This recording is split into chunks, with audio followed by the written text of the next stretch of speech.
Good morning, नमस्ते, अस्सलाम वालेकुम और राम राम। हम पढ़ रहे थे प्राचीन भारतीय इतिहास की जानकारी के स्रोत। उसमें हमने पढ़ा था कि प्राचीन भारतीय इतिहास की जानकारी के जो स्रोत है उन्हें मोटे तौर पर दो भागों में बांटा गया है। एक पुरातात्विक स्रोत और दूसरा है साहित्यिक स्रोत। पुरातात्विक स्रोतों में हमने पढ़ा था कि इसमें अभिलेख, पुरावस्तु या उत्खनन से प्राप्त अवशेष, सिक्के, मोहर, स्मारक, भवन, मूर्तिकला और चित्रकला, ये हमने पढ़े थे पुरातात्विक स्रोतों में। फिर हमने पढ़ा साहित्यिक स्रोत। साहित्यिक स्रोतों में देखिए, एक धार्मिक साहित्य, फिर धर्मेत्तर है और फिर वंशावलियां हैं। धार्मिक, धर्मेत्तर और वंशावली। धार्मिक साहित्य तीन प्रकार के: ब्राह्मण या वैदिक या हिंदू धर्म के ग्रंथ, बौद्ध साहित्य और जैन साहित्य। सबसे पहले हमने बात की ब्राह्मण साहित्य की। उसमें वेद, उपवेद, आरण्यक, ब्राह्मण, संहिता, पुराण, उपपुराण, उपनिषद, स्मृतियां, महाकाव्य, ये हमने पढ़े थे ब्राह्मण साहित्य के अंदर। फिर हमने बात की थी बौद्ध साहित्य की। बौद्ध साहित्य जो है, इसमें हमने बात की कि त्रिपिटक संख्या में 3 थे: सूत पिटक, विनय पिटक, अभिधम पिटक, जिनसे हमें बौद्ध धर्म और उनसे संबंधित तात्कालिक समय की सामाजिक, धार्मिक, आर्थिक विषय की जानकारी मिल रही थी। उसके बाद हमने जातक कथाओं की बात की थी कि संख्या में 549 है। फिर उसके बाद हमने बौद्ध ग्रंथ, जो पाली भाषा ग्रंथ थे, दीपवंश, महावंश, मिलिंदपनो, इन पुस्तकों का अध्ययन किया। इसके बाद हमने अंगुत्तर निकाय है, उनका उल्लेख किया था कि जिसमें 16 महाजनपदों की जानकारी मिल रही है।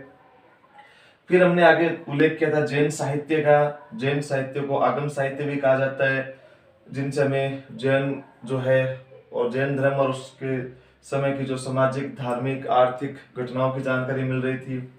और जो जैन धर्म की पुस्तकें थी, आचरण सूत्र, कल्प सूत्र, भगवती सूत्र, ये हमने पढ़ लिया था। फिर हम आगे बढ़े अगली क्लास की ओर। धार्मिक के बाद धर्मेत्तर साहित्य।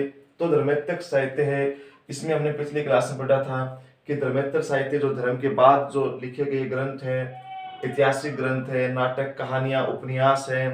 तो उसमें सबसे पहले हमने ऐतिहासिक ग्रंथों का उल्लेख किया। धर्मेत्तर साहित्य है, उनको 4 भागों में बांटा गया है: ऐतिहासिक, विशुद्ध, साहित्यिक, क्षेत्रीय और विदेशी। हमने बात की है ऐतिहासिक ग्रंथों की। इसमें हमने उल्लेख किया था राजतरंगिणी का, किससे कश्मीर के इतिहास की जानकारी मिलती है, लेखक कल्हण थे। उसके बाद हमने चाणक्य की अर्थशास्त्र पढ़ी, इनसे चंद्रगुप्त मौर्य और उनसे संबंधित विषयों की जानकारी मिल रही थी। फिर बाण भट्ट की हर्षचरित थी, फिर हमीर महाकाव्य था, फिर पृथ्वीराज विजय था और फिर भोजराज चरित था। तो ये भी हमें उस समय के प्राचीन इतिहास की जानकारी देते हैं। यह राजा भोज के समय की जानकारी देता है, जिनके जो लेखक है वो भोजराज चरित के बल्लाल है।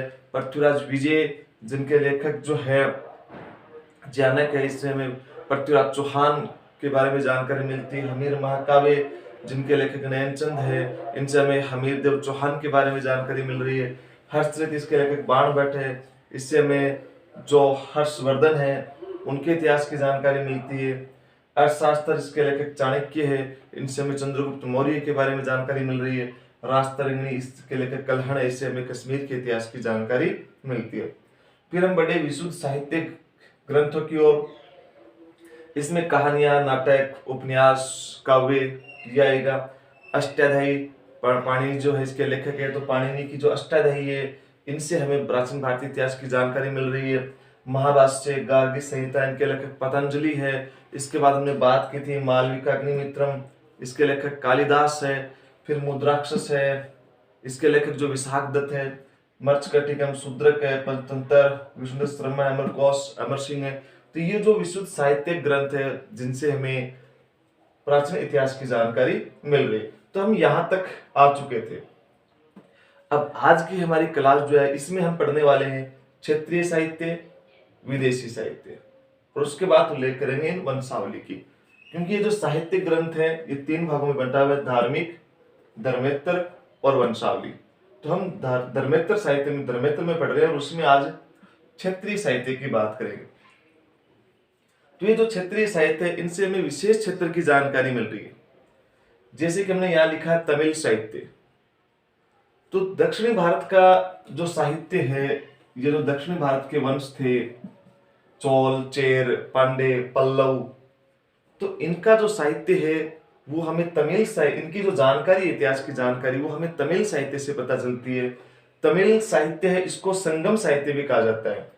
जो तमिल साहित्य है, दक्षिण भारत का जो साहित्य है, इसको संगम साहित्य के नाम से भी जाना जाता है। इस संगम साहित्य से या इस तमिल साहित्य से हमें चोल, चेर, पल्लव, पांडव, ये जो दक्षिण भारत के जो वंश हैं, इनकी जानकारी हमें इस तमिल साहित्य से मिलती है। इस तमिल साहित्य लिखने का पूरा श्रेय जो है वो अगस्त्य ऋषि को जाता है।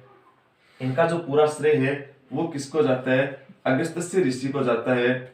इसलिए ये जो अगस्त्य ऋषि है, इनको संगम साहित्य या तमिल साहित्य का प्रणेता भी कहा जाता है। तो अगस्त्य ऋषि है, इनको तमिल साहित्य का प्रणेता कहा जाता है। इसमें एक बुक है, कृष्ण देवराय विजयम। हालांकि किताब और भी है, ग्रंथ कई है, लेकिन जो हमारे सिलेबस में जो दक्षिण भारत का जो तमिल साहित्य का ग्रंथ दिया गया है वह कृष्ण देवराय विजयम। इसके लेखक जो है वो दुर्जटी है। दुर्जटी के इस ग्रंथ कृष्ण देवराय विजयम से हमें जो कृष्ण देवराय है, विजयनगर के महान शासक, उस कृष्ण देवराय की हमें जानकारी मिल रही है। किस ग्रंथ से? कृष्ण देवराय विजयम। लेखक कौन है? इसके लेखक है दुर्जटी। फिर हम बात करते हैं राजस्थान के कुछ ग्रंथों की, जिनसे हमें राजस्थान के इतिहास की जानकारी मिल रही है। उसमें पृथ्वीराज रासो है, कानड़देव प्रबंध है, राव जैतसिंह रोचन है, वंश भास्कर है, नैनसिरी ख्यात है, बांकीदासरी ख्यात है। तो ये वो ग्रंथ है जिनसे हमें राजस्थान के इतिहास की जानकारी मिलती है। राजस्थान जो क्षेत्र है, आज का जो राज्य है, उनसे हमें जानकारी मिली। जैसे पृथ्वीराज रासो है, इसके लेखक चंद्रबरदाई है। तो इस चंद्रबरदाई के इस ग्रंथ पृथ्वीराज रासो से हमें पृथ्वीराज चौहान जो है उनकी जानकारी मिल रही है। इसके बाद हम बात कर रहे हैं कानड़देव प्रबंध। कानड़देव प्रबंध जो है, इनके लेखक पद्मनाथ है। कानड़देव प्रबंध जो है, इनके लेखक है वो पद्मनाथ है। इनसे हमें कानड़देव जो है शासक, जालोर के शासक, उनकी जानकारी मिल रही है। फिर एक ग्रंथ जो है वो राव जैतसिंह रोचन, इनसे हम, इनके लेखक जो है वो बिट्ठू सूजा है। तो बिट्ठू सूजा के इस राव जैतसिंह रोचन से भी हमें जो राजस्थान है उनकी जानकारी मिल रही है। वंश भास्कर है, एक महान ग्रंथ है, बार बार एग्जाम में पूछा भी जाता है कि इसके लेखक कौन है। तो वंश भास्कर है, इसके लेखक जो सूर्यमल मिश्रण है। नैनसिरी ख्यात, इससे हमें जोधपुर राज्य के इतिहास की जानकारी मिलती है, नाम से पता चल रहा है जिसके लेखक नैनसी है। बांकीदासरी ख्यात, इसके लेखक बांकीदास है। तो ये राजस्थान की वो क्षेत्रीय ग्रंथ है जिनसे हमें राजस्थान के इतिहास की जानकारी मिल रही है। कौन कौन से? पृथ्वीराज रासो, कानड़देव प्रबंध है, राव जैतसिंह रोचन है, वंश भास्कर है, नैनसिरी ख्यात और बांकीदासरी ख्यात। ये राजस्थान की वो ग्रंथ है जिनसे हमें प्राचीन इतिहास की जानकारी मिल रही है। अब हम बात करते हैं विदेशी साहित्य की। ये तो क्षेत्रीय साहित्य, अब बढ़ेंगे विदेशी साहित्य की। विदेशी साहित्य में सबसे पहले हम यूनानी साहित्य की बात करते हैं, यूनानी लेखकों की बात करते हैं, यूनानी ग्रंथों की बात कर रहे हैं। यूनानी ग्रंथों में इंडिका, मेगास्थनीज की पुस्तक है इंडिका। मेगास्थनीज यूनान का राजदूत था। चंद्रगुप्त जो है, चंद्रगुप्त मौर्य, इनके दरबार में आया था, इन्होंने पुस्तक लिखी है इंडिका। तो ये इंडिका पुस्तक है, इससे हमें चंद्रगुप्त मौर्य और उनसे समय के जो राजनीतिक घटनाएं हैं, सामाजिक जीवन है, आर्थिक जीवन है, उनकी जानकारी मिल रही है। तो इंडिका पुस्तक है, इसके लेखक कौन है? मेगास्थनीज है। इसके लेखक मेगास्थनीज है। प्रश्न यहां से पूछा भी गया है, पहले भी हमने उल्लेख किया था कि प्रश्न आया हुआ है 2019 में मिलान के अंदर। उसमें हमने बात की थी कि एक ग्रंथ जो था वो रासतरंगिणी था, एक मर्चकटिकम था और एक प्रश्नतंत्र था, और चौथा जो ग्रंथ था वो इंडिका थी। इनके सामने इनके लेखक दिए थे और इनको हमें सुमेलित करना था। कौन कौन सी पुस्तकें थी? इंडिका, इसके अलावा प्रश्नतंत्र, मर्चकटिकम और एक रासतरंगिणी। ये जो चार ग्रंथ है ये 2019 में आए हुए हैं कि निम्नलिखित को सुमेलित कीजिए। हर्षचरित, इस पर भी प्रश्न पूछा गया 2019 में 1 नंबर में कि हर्षचरित वो किसकी करती है। तो फिलहाल हम चलते हैं विदेशी साहित्य की ओर। तो इंडिका हो गई, इससे हमें चंद्रगुप्त मौर्य के बारे में जानकारी मिल रही है।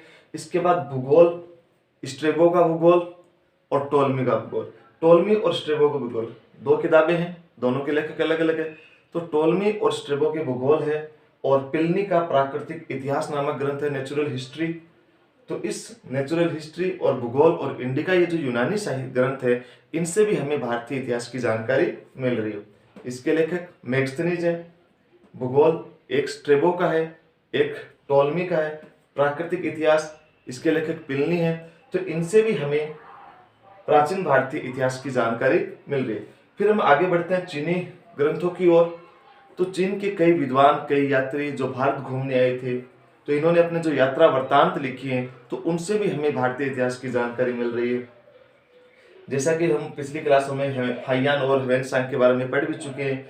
फाहियान जो है, ये चंद्रगुप्त विक्रमादित्य के समय भारत आया था, 399 में आया था, 414 ईस्वी तक ये भारत में रहता है। तो ये जो है चंद्रगुप्त विक्रमादित्य, उनसे संबंधित इतिहास की जानकारी देता है। ह्वेनसांग है, ये सम्राट हर्षवर्धन के समय भारत आते हैं, 629 से 44। ह्वेनसांग जो है, इस पर एक प्रश्न बनता है कि ह्वेनसांग को तीर्थ यात्रियों का राजकुमार भी कहा जाता है। तीर्थ यात्रियों का राजकुमार किसे कहा जाता है? ह्वेनसांग को कहा जाता है। यहां से एक अंक के अंदर प्रश्न बनता है कि तीर्थ यात्रियों का राजकुमार किसे कहा जाता है? ह्वेनसांग। इत्सिंग है, ये भी 672 ईस्वी में आते हैं, 88 तक रहते हैं। तो ये जो ग्रंथ है, फाहियान लेखक है, फाहियान, ह्वेनसांग, इत्सिंग भारत घूमने आए और भारत पर अपने ग्रंथ लिखे हैं। फोक्यू की है, सियू की है। तो इन ग्रंथों में इन्होंने भारतीय इतिहास का वर्णन किया है। नालंदा विश्वविद्यालय है, इनका भी हमें इसमें उल्लेख मिलता है किस प्रकार से इन विश्वविद्यालयों में शिक्षा कौन कौन से विषयों की दी जाती थी, कौन कौन से उस समय विश्वविद्यालय थे, भारत की सामाजिक स्थिति कैसी थी, धार्मिक जीवन कैसा था, कौन से देवी देवताओं को पूजते थे, शाकाहारी थे या मांसाहारी थे। तो ये पूरा जो इतिहास है, ये हमें इन चीनी जो लेखक है उनके ग्रंथों से भी मिलता है। उसके बाद हम अन्य लेखकों की बात करें, अन्य ग्रंथों की बात करें, तो उसमें तारानाथ जो है, तिब्बत के तारानाथ है। तो तिब्बत के जो तारानाथ है, उनके ग्रंथ तंग्यूर और कंग्यूर से भी हमें भारतीय इतिहास की जानकारी मिलती है। अरबी लेखक मसूदी अल मसूदी है। अल मसूदी के ग्रंथ मिडास ऑफ गोल्ड और अल बिरूनी का ग्रंथ तारिक ए हिंद या तारिकुल हिंद या किताबुल हिंद, इन ग्रंथों से भी हमें भारतीय इतिहास की जानकारी मिल रही है। अन्य ग्रंथों में हमने तारानाथ का कंग्यूर व तंग्यूर लिया है, अल मसूदी का मिडास ऑफ गोल्ड लिया है और अल बिरूनी का तारिक ए हिंद लिया है। इन ग्रंथों से हमें भारतीय रीति रिवाज, धर्म, संस्कृति, मापतौल के साधन आदि विषयों की जानकारी मिल रही। तो ये हो गया अन्य यानी विदेशी साहित्य। विदेशी में यूनानी, उसमें इंडिका भूगोल प्राकृतिक इतिहास, मेगस्थनीज के इंडिका है, स्ट्रेबो का भूगोल है, प्लिनी का प्राकृतिक इतिहास है, टोलमी का भूगोल है। फिर हमने चीनी साहित्य को बढ़ा, उसमें फाहियान, ह्वेनसांग और इत्सिंग है। अन्य के अंदर तारनाथ का कंग्यूर तंग्यूर है, अल मसूदी का मिडास ऑफ गोल्ड है और अल बिरूनी का तारिक हिंद या किताबुल हिंद है। अब हम बढ़ते हैं साहित्यिक स्रोतों में धार्मिक, धर्मेत्तर और वंशावली। अब ये वंशावली क्या है? वंशावली क्या है कि उस समय भाट, बड़वा, रावजी, जरगा, पंडा, पुरोहित, ये घर घर जाकर और आम लोगों का इतिहास लिखते थे। आज भी हमारा जो पुराना इतिहास है, हमारे जो पूर्वज है, दादा परदादा, तो उनका इतिहास भी सुरक्षित है। तो हमारा इतिहास भी आज हमारे जो भाट आते हैं, पंडा, जरगा आते हैं, वो हमारे भी हर प्रत्येक परिवार के हैं, प्रत्येक घर के हैं। तो वो भी हम उसने भी उन लोगों ने भी हमारा इतिहास लिखा हुआ है। तो ये जो वंशावली है, इनसे आम जो व्यक्ति है, जन सामान्य व्यक्ति है, उनकी जानकारी हमें इन वंशावलियों से मिलेगी। तो ये भाट, जरगा है, पंडा है, तो ये जो है इनसे, इनके जो लिखे हुए जो भैया हैं, उन भैयों से हमें और हमारे इतिहास की यानी आम आदमी के इतिहास की जानकारी मिलती है। वंशावली प्राचीन इतिहास के जानने के लिए बहुत महत्वपूर्ण, यहाँ से प्रश्न भी बनता है कि वंशावलियां प्राचीन भारतीय इतिहास की जानकारी का महत्वपूर्ण स्रोत है, स्पष्ट कीजिए। तो क्योंकि ये वंशावलियां जो है, ये महत्वपूर्ण क्यों है? क्योंकि इनसे आम आदमी की जानकारी मिलती है। क्योंकि ये जो ग्रंथ है, इनसे सिर्फ राजा महाराजा उच्च वर्ग की जानकारी मिलेगी, जबकि आम आदमी का इतिहास कि उनके दादा जो है, परदादा है, या उनके भी पूर्वज वो कहाँ से आए थे, पहले वो कहाँ रहते थे, किस शासक के समय रहते थे, तो वो सारी जानकारी हमें इन भाट, जरगा, पंडा, बड़वा, राव, इनके जो वंशावली है, जो अपने भइयों में लिखते हैं, उनसे हमें हमारा जो है आम आदमी का इतिहास है वो पता चलता है। तो वंशावली हमारे लिए महत्वपूर्ण क्यों है? क्योंकि इससे आम आदमी की जानकारी मिलती है, इससे जन सामान्य वर्ग की जानकारी मिलती है, इससे हम हमारी जो धर्म है, हमारा जो जाति है, हमारी जो परंपराएं हैं, हमारी जो संस्कृति है, उनकी हमें जानकारी मिल रही है कि किस प्रकार से हमारी जाति जो है किस व्यक्ति से बनी है, कहाँ से बनी है, हमारे जो गोत्र है वो गोत्र कैसे बना है, क्यों बना है, हमारे गोत्र के लोग और कहाँ रह रहे हैं, हमारा वंश है, हमारे जो पूर्वज है, हमारा मूल निवास कहाँ था, कहाँ से हम उठकर यहाँ आए। और उन मुसलमानों की भी जानकारी मिलती है जो प्राचीन समय में हिंदू थे और फिर वो मुस्लिम बन गए, तो उनका पुराना धर्म कौन सा था, वो कहाँ रहते थे, किस धर्म के अनुयायी थे, तो वो सारी जानकारी है वो हमें इस वंशावलियों से मिलती है। तो इस प्रकार से पहला जो अध्याय है 15 अंक का था, उसमें 2 टॉपिक थे। एक टॉपिक तो ये था प्राचीन भारतीय इतिहास की जानकारी के स्रोत, जो आज पूरा हो चुका है। उसके बाद जो दूसरा टॉपिक है वो है सिंधु सरस्वती सभ्यता। तो इस टॉपिक को हम पहले भी पढ़ चुके हैं 11th क्लास में, तो अगली क्लास में फिर इसका उल्लेख करेंगे। तो एक बार फिर बता देता हूं कि प्राचीन भारतीय इतिहास के स्रोत पुरातात्विक, साहित्यिक। पुरातात्विक प्रश्न पूछ सकता है इस पर बड़ा, इसमें सिक्के, अभिलेख, मोहरे, उत्खनन से प्राप्त अवशेष, स्मारक, भवन, मूर्तिकला, चित्रकला। धार्मिक, इसमें ब्राह्मण, बौद्ध, जैन, ब्राह्मण, वेद, उपवेद, पुराण, उपनिषद, आरण्यक, स्मृतियां, महाकाव्य है, वेदांग है, संहिता है, ये हो गई। बौद्ध ग्रंथों में त्रिपिटक है, जातक कहानियां है, दीपवंश, महावंश, मिलिंद पनो। इस पर बार बार प्रश्न पूछा भी गया है, इसकी भाषा क्या है, किसका उल्लेख मिलता है, तो कई बार प्रश्न भी पूछा गया है। बौद्ध ग्रंथ अंगुत्तर निकाय है, दीपवंश है, महावंश है। फिर हमने जैन ग्रंथों की बात करी, जैन साहित्य को आगम साहित्य कहा जाता है। इसके अलावा आचरण सूत्र, कल्प सूत्र, भगवती सूत्र, इनसे भी हमें प्राचीन भारतीय इतिहास की जानकारी मिलती है। धार्मिक के बाद हमने धर्मेत्र का उल्लेख किया।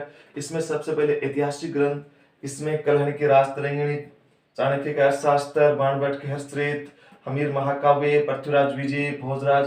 फिर हमने विशुद्ध साहित्य ग्रंथों की बात करी, यानी इसमें नाटक, कहानियां, उपन्यास, काव्य आने वाले हैं। इसमें अष्टाध्यायी है, पाणिनि की, महाभाष्यकार की, संहिता, पतंजलि की, कालिदास का मालविकाग्निमित्रम है, विशाख दत्त का मुद्राक्षस है, शूद्रक की मर्त्स्कटिकम है, विष्णुदत्त शर्मा की पंचतंत्र, अमरसिंह का अमरकोश है। फिर हमने आगे उल्लेख किया क्षेत्र साहित्य का, इसमें तमिल साहित्य की बात की। तमिल साहित्य को संगम साहित्य भी कहा जाता है। तमिल साहित्य का जो श्रेय है लिखने का वो अगस्त्य ऋषि को जाता है। इसमें दुर्जटी का कृष्ण देवराय विजयम है, इससे हमें कृष्ण देवराय की जानकारी मिलती है। इसके बाद हमने पृथ्वीराज रासो की बात की, जिसके लेखक चंद्र बरदाई है, इसमें पृथ्वीराज चौहान का इतिहास मिलता है। कानड़ देव प्रबंध है, जिसके लेखक पद्मनाथ है। रावजेत सिरोछंद, जिसके लेखक बिठू सूजा है। फिर वंश भास्कर है, सूर्यमल में उनका, नैन्सी की नैन्सी ख्यात, बांकीदास के बांकीदास ख्यात, इनसे भी हमें प्राचीन इतिहास की जानकारी मिल रही है। फिर हम आगे बढ़े विदेशी साहित्य की ओर, उसमें यूनानी साहित्य पढ़ा, जिसमें मैक्सनिस की इंडिका, स्ट्रेबो का भूगोल है, टोलमी का भूगोल है, पिलनी का प्राकृतिक इतिहास है। उसके हम चीनी की ओर बढ़े। चीनी साहित्य में जो लेखक है, जो विद्वान हैं, जो तीर्थयात्री भारत आए हैं, जैसे फाइयान, ह्वेनसांग, इत्सिंग, इन्होंने भी अपने ग्रंथों में, अपने यात्रा वृत्तांतों में भारत का उल्लेख किया है। अन्य की ओर बढ़ी तो उसमें तारानाथ का कंग्यूर तंग्यूर था, मसूदी का मिडास ऑफ गोल्ड है और अल-बिरूनी का तारीख हिंद है। उसके बाद हमने बात की वंशावली की कि भाट, जरगा, पंडा, बड़वा, राव, इनके द्वारा जो लिखी गई वंशावली है, भैया हैं, उनसे भी हमें आम व्यक्ति की जानकारी मिल रही है। आम व्यक्ति की जाति, धर्म, परंपरा, संस्कृति, वंश, गोत्र, उनके पूर्वज, उनका मूल निवास, उनका धर्म, तो उनकी जानकारी हमें मिल रही है। तो इस प्रकार से हमारा पहला अध्याय के 2 टॉपिक, उसमें पहला टॉपिक है वो पूरा हो चुका है। जय हिंद, जय भारत।